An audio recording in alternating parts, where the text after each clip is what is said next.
rester au groupe avec nous, au support. Et ce matin, c'est le dimanche du mariage de ma famille. Alléluia. Je bénis le Seigneur parce que je suis là avec vous ce matin pour partager la parole. Ensemble, 10 conseils bibliques pour réussir son mariage. C'est le sujet de notre message. 10 conseils bibliques pour réussir son mariage.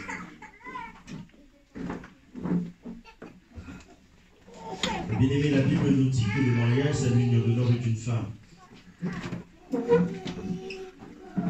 Et encore faut-il que quelqu'un qui est dans le mariage, ou qui se retrouve, ou qui va y entrer, sache c'est quoi un homme ou une femme. Et ce matin, je veux démarrer ce message avec la définition biblique d'un homme ou d'une femme. La Bible nous dit que Dieu a créé l'être humain avec 3 dimensions. Tout homme a 3 dimensions.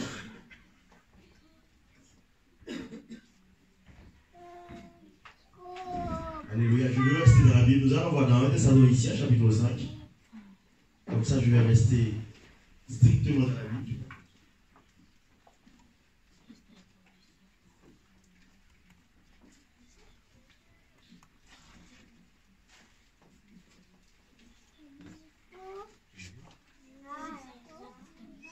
Un Thessaloniciens chapitre 5, le verset 23.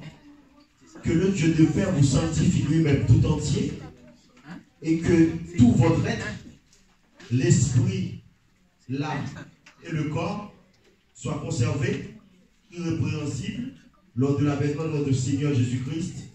Amen. Amen. Donc un homme, c'est un esprit, une âme et un corps. Ça veut dire que toi qui es femme, mariée, ton mari, il a 3 dimensions. Toi qui es homme marié, ta femme a 3 dimensions. Esprit, âme et corps. Nous sommes ensemble ce matin. Toute relation humaine a 3 dimensions.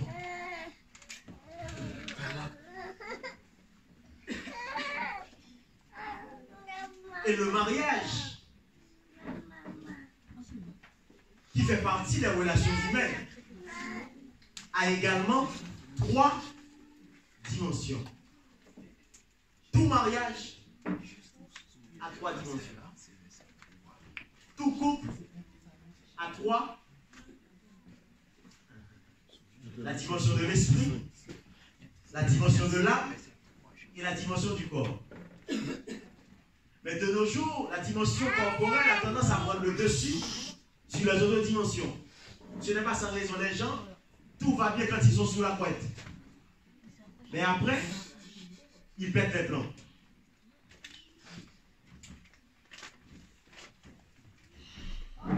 Je vais aller encore plus loin ce matin. Ils viennent à l'église ensemble, ils prient ensemble, ils jeûnent ensemble. Et après, ça part en rire.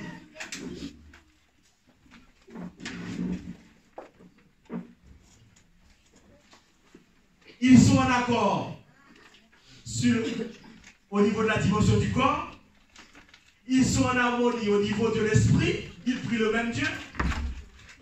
Ils confessent tous les deux Jésus. Alléluia. Mais qu'est-ce qui se passe au niveau de l'âme? C'est là que je veux attirer votre attention ce matin. La dimension qui pose le plus de problèmes dans les relations humaines, c'est la dimension de l'âme. Est-ce que nous sommes ensemble ce matin? Amen.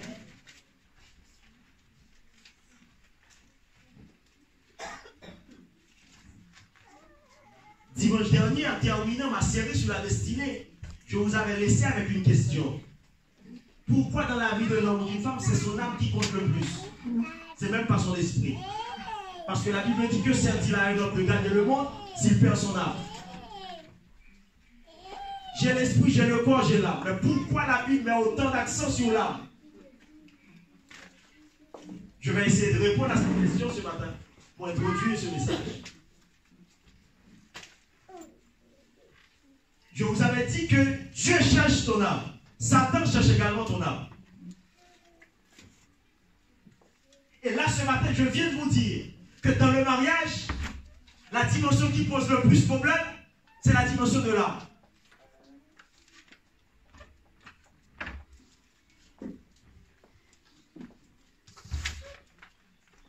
C'est parce que c'est dans ton âme que se trouve ta volonté. Alléluia. L'âme a 3 dimensions. Il y a d'abord les pensées, cette faculté de raisonner.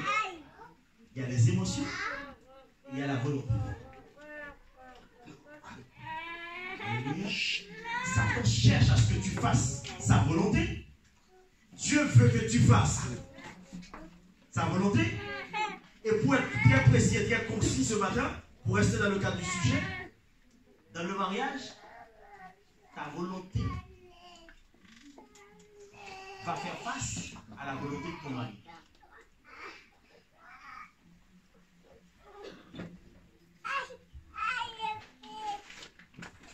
Nous sommes ensemble? Amen. Donc si tu veux comprendre ton mari, tu dois comprendre les 3 dimensions de sa vie. Si tu veux comprendre ta femme, ce n'est pas uniquement lui acheter de belles robes. Alléluia. Ce n'est pas uniquement lui donner des fleurs. Attends, je ne suis pas contre ces choses. Mais vous devez comprendre que un homme, c'est 3 dimensions. Une femme, c'est 3. Alléluia.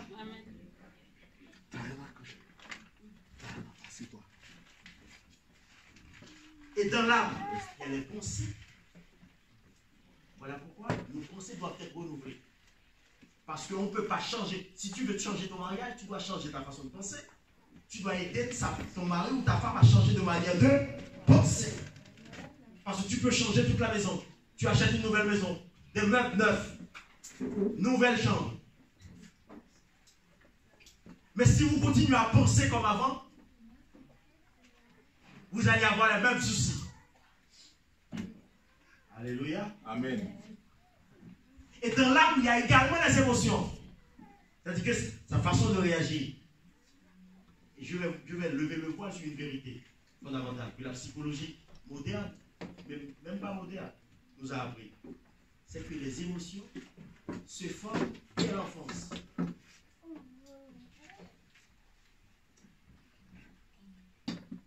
Et quand on vient dans le mariage, on vient avec tout ce qu'on a accumulé chez les parents, à l'école, et on vient avec tout ça. Voilà pourquoi si tu veux rendre ta femme heureuse, tu dois comprendre ses émotions. Alléluia. Si tu veux rendre ton mari heureux, tu dois comprendre pourquoi ton mari réagit comme ça. Pourquoi ta femme réagit de telle manière, de telle situation donnée. Et ça va vous ramener à son passé. Tu dois connaître le passé de ton mari. Alléluia. C'est bien de croiser quelqu'un à l'heure du nord et puis dans la soirée même la personne se retrouve dans ton lit. Tu es en train d'échouer. Alléluia. Tu ne peux pas choisir quelqu'un comme ton mari que tu ne connais pas. Alléluia. Et parce que pour connaître quelqu'un dans la dimension émotionnelle, tu dois connaître son passé. Tu dois savoir quelle est la relation que ton mari avait avec son propre père. Est-ce que nous sommes là ce matin? Amen. Tu dois connaître la relation que ta femme avait avec sa propre mère. Alléluia. Parce que la relation que tu as avec tes parents va déterminer beaucoup de choses dans ta vie émotionnelle et psychologique demain. Est-ce que nous sommes ensemble? Amen. Amen.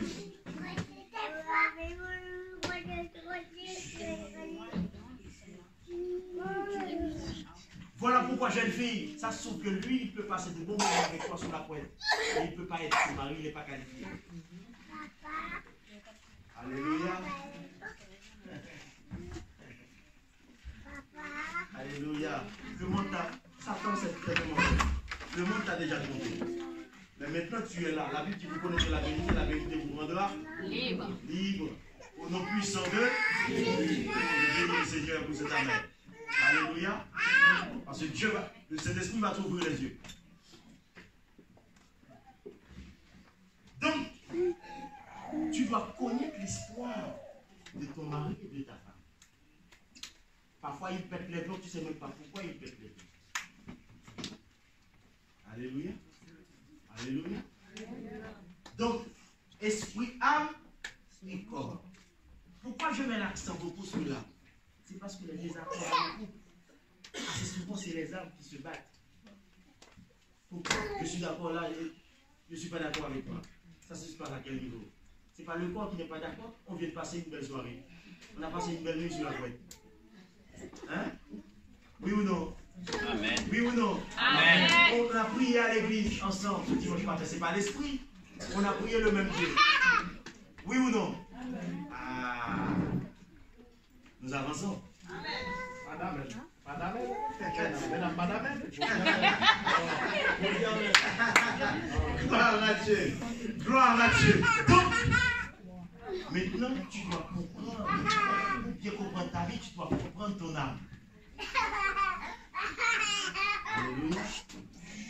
Si tu veux bien comprendre ton mari, tu dois comprendre le fonctionnement de son âme. Et les pensées se trouvent dans l'âme.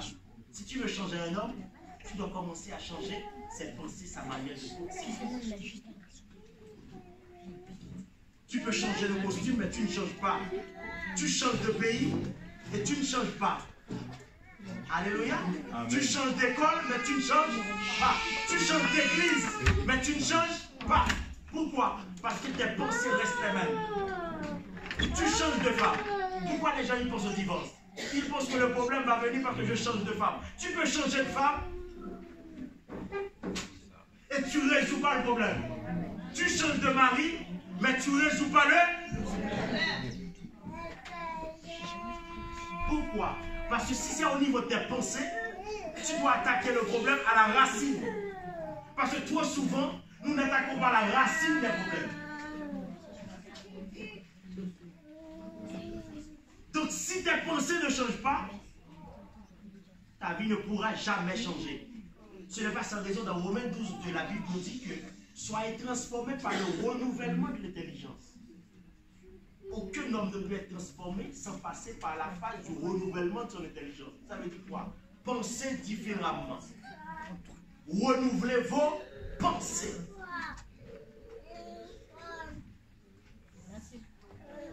Donc dans le mariage, les pensées doivent être renouvelées. Alléluia. Amen. Et voilà pourquoi je vais commencer à égrener les conseils pour les couples mariés, déjà mariés, pour les jeunes qui pensent à entrer également dans le mariage. Je vais y aller très rapidement. Le temps me manque. Premier conseil ce matin, Proverbe 16, verset 4. Tout mariage doit découvrir le but de son existence. La Bible nous dit que Dieu ne fait rien par hasard. Proverbe 16, verset 4. Vous pouvez lire, projeter pour nous. Les jeunes techniciens, s'il vous plaît. Dieu ne fait rien par hasard, même le méchant, pour le jour du. Donc ton mariage a un but.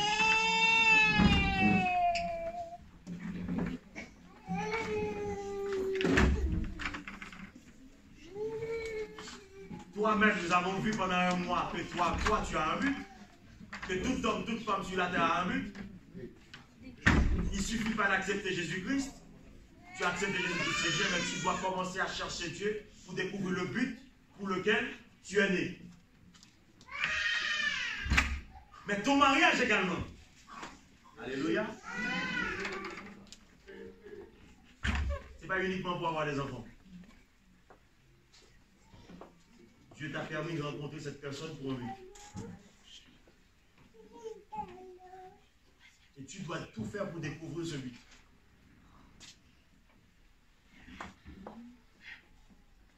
Deuxième conseil.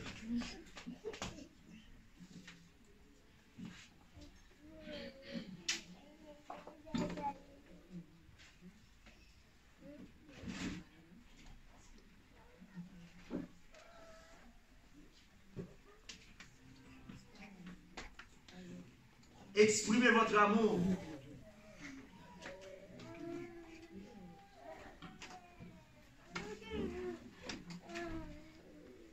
Cantique des Cantiques, chapitre 1er, verset 2. Projetez pour nous, s'il vous plaît.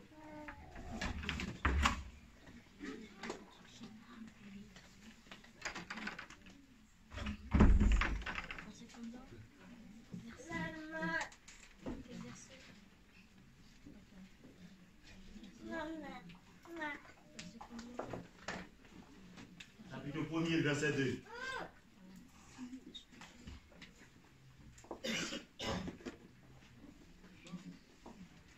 Qu'il me baisse des baisers de sa bouche, car tes amours sont meilleurs que le vin. Je sais que vous aimez votre femme, vous aimez votre mari. Mais vous devez exprimer votre amour, manifester de la tendresse, de l'affection. Utilisez tous les langages, parce que l'amour a plusieurs langages. Alléluia. Alléluia. On peut exprimer l'amour par des mots. On peut exprimer l'amour par des gestes. On peut exprimer l'amour par des actions. On peut l'exprimer par des choses, par des fleurs.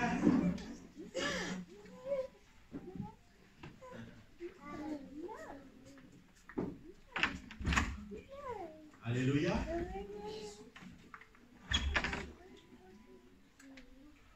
Et dans Éphésiens 5, verset 33, la Bible nous dit que le mari doit aimer sa femme comme son propre corps. Et la femme doit respecter le mari. Ce n'est pas la même exigence. La Bible demande au mari d'aimer et à la femme de respecter. Alléluia. Pourquoi? Parce que d'un point de vue psychologique, la femme est sensible à la tendresse. Alors que l'homme est sensible à l'autorité. Nous sommes ensemble? Amen. Troisième conseil. Proverbe 18, verset 22.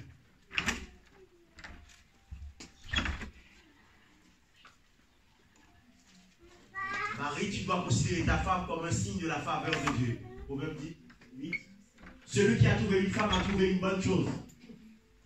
Et il a obtenu faveur de la part de l'Éternel.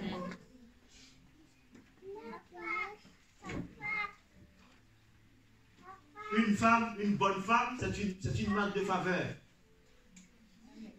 De la part de l'Éternel.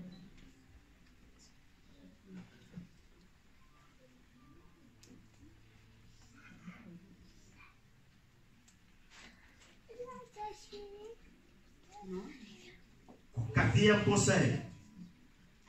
Apprenez à vous supporter, à vous pardonner. Colossiens 3, versets 13 et 14. Colossiens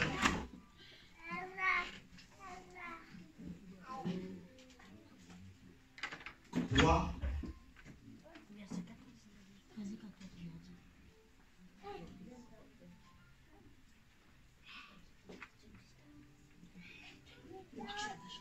Verset 13. Supportez-vous les uns les autres, et si l'un a sujet de se plaindre de l'autre, pardonnez-vous réciproquement. De même que Christ vous a pardonné, pardonnez-vous aussi. Vous devez apprendre à vous pardonner, à vous supporter dans la vie à Dieu.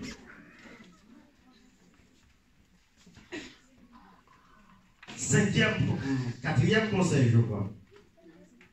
Soignez votre communication. Éphésiens 4.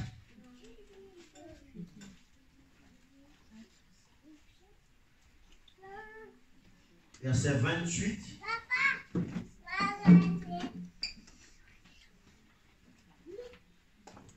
Verset 29. De préférence. Éphésiens 4. Je vais dire ça dans la version du Semeur. J'aime bien. Je préfère cette version-là. Parce que c'est assez explicite. C'est beaucoup plus explicite.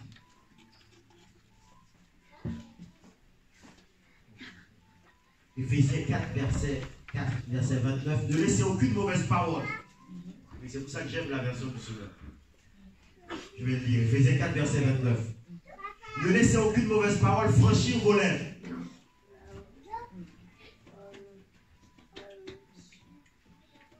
Ayez au contraire des paroles empreintes de bonté qui aident les autres à grandir dans la foi selon les besoins.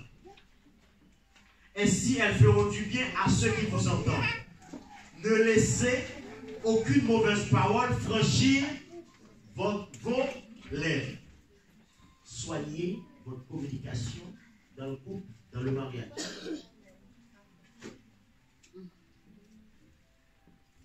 Faites attention à la façon de parler, de s'exprimer.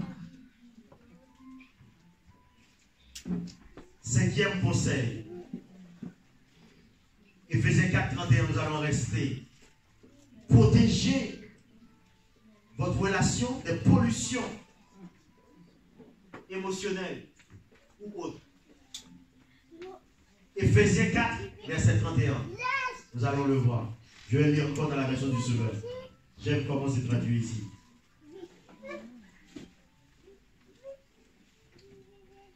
Amertume, irritation, colère, éclat de voix, insulte.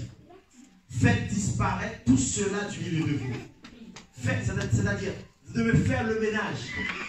Pas le ménage de votre physique avec le balai, mais du ménage émotionnel.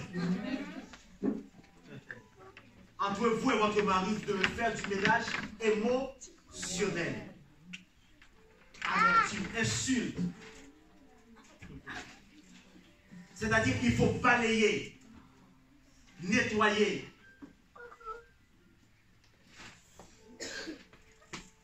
Cette relation. Alléluia. Comment? En gérant ses émotions. Vous devez apprendre à gérer vos émotions. Et la parole de Dieu nous demande, nous invite même à gérer nos émotions. C'est ce que les spécialistes actuels appellent de l'intelligence émotionnelle. Alors que à la fois les émotions et le raisonnement se trouvent dans l'âme, vous pouvez permettre à vos pensées de commencer à prendre le dessus sur vos émotions. C'est-à-dire de commencer à raisonner. Je n'ai pas le temps d'entrer dans la profondeur ce matin.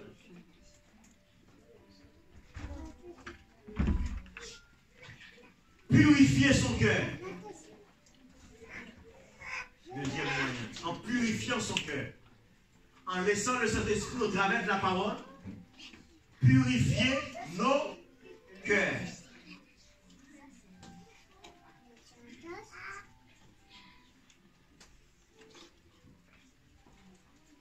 Sixième conseil, Éphésiens 4, verset 26. S'efforcer dans la mesure du possible de toujours régler les conflits en 24 heures.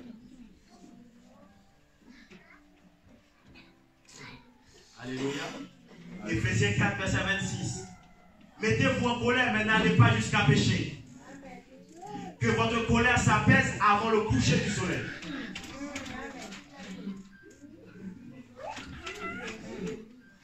Amen. Vous pouvez être en colère sans péché. Mais la Bible vous donne 24 heures. Même pas 24. Avant le coucher du soleil.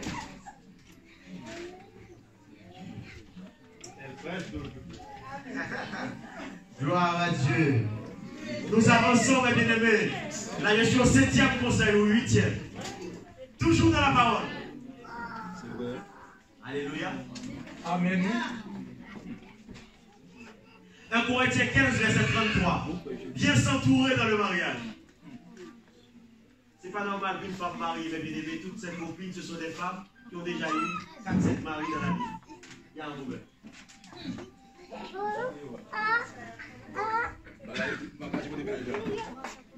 Tu es marié, mon garçon, tes copains, c'est des 2, 3, 4 relations. Tu es en train de te ta vie est mal entourée. Ton mariage est mal entouré. Alors que tu dois chercher à bien entourer ton mariage. Amen. Alléluia. 1 Corinthiens 15, verset 33. 1 Corinthiens 15. Ne soyez pas séduits, les mauvaises compagnies corrompent les bonnes mœurs.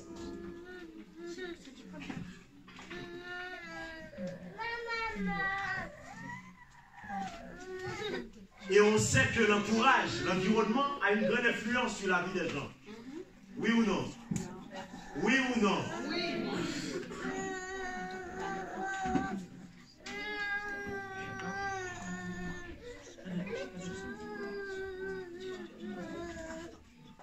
Et l'environnement, c'est même l'une des lois de la réussite. Oui. Alléluia. Tu peux grandir, il y a des gens qui réussissent parce qu'ils ont grandi dans tel environnement donné. 100%. Donc, il faut bien s'entourer dans le mariage. Mais bien, ce n'est pas parce que nous sommes supérieurs, mais c'est plutôt parce que nous voulons nous protéger. Alléluia.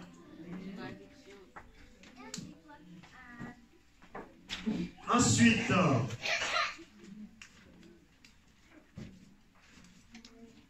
Matthieu 19, le verset 6. Deuxième conseil.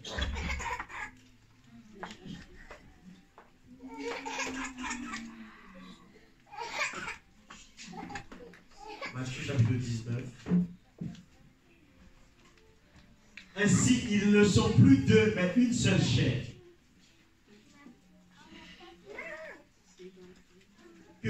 Que l'homme ne sépare pas ce que Dieu a uni. Il ne faut pas laisser les hommes briser, casser, détruire ce que Dieu a créé, a forgé, a uni. Alléluia. Toi-même, tu ne dois pas détruire ton propre mariage. Homme marié, femme, tu n'as pas le droit de détruire ton mariage toi-même. La Bible dit que l'homme ne sépare pas ce que Dieu a.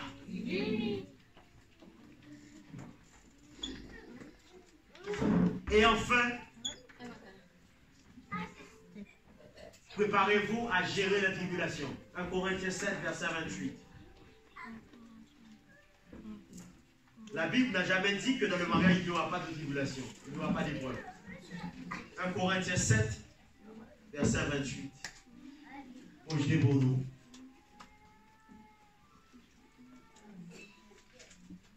Je vais lire dans ma version à moi.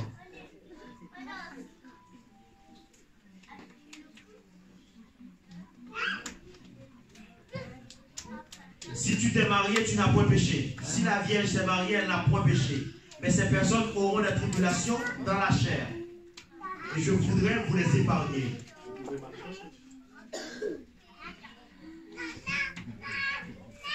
Il y a des tribulations dans le mariage. Il y aura des tribulations dans le mariage. L'apôtre Paul l'a clairement indiqué. Il y aura des tribus.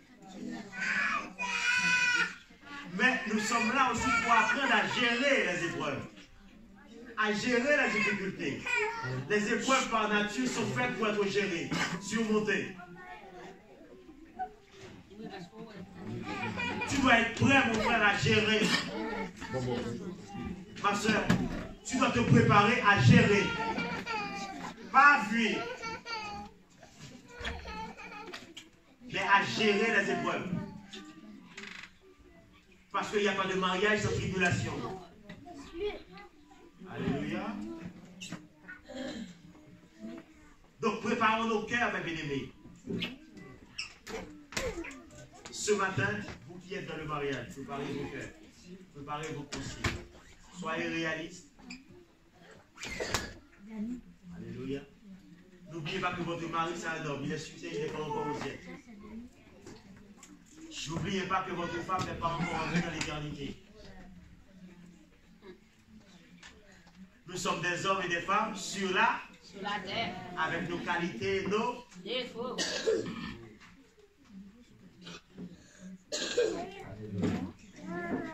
Donc, mes bien-aimés, prions. Jeune homme.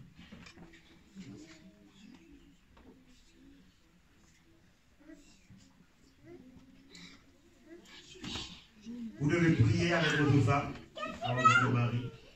Jeûner avec votre femme et votre mari. Jouer avec votre femme et votre mari.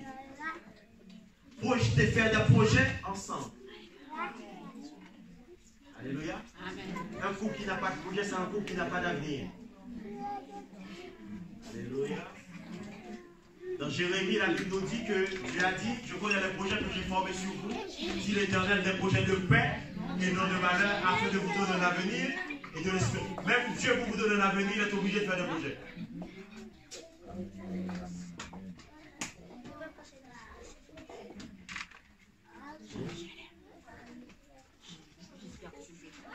Nous allons nous arrêter là, bien aimé. Que le Saint-Esprit nous aide avec ses conseils assez simples. Amen. Que Dieu, que cette parole puisse rester gravée dans nos cœurs. Que cette parole, ces conseils vous aident, par mari, homme marié. Que le bonheur soit votre partage. Dans votre couple, dans votre mariage.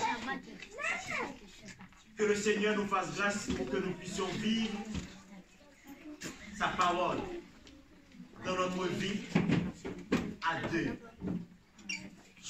Parce que Dieu veut votre bonheur. Vous êtes en Christ, vous êtes déjà qualifié pour le bonheur.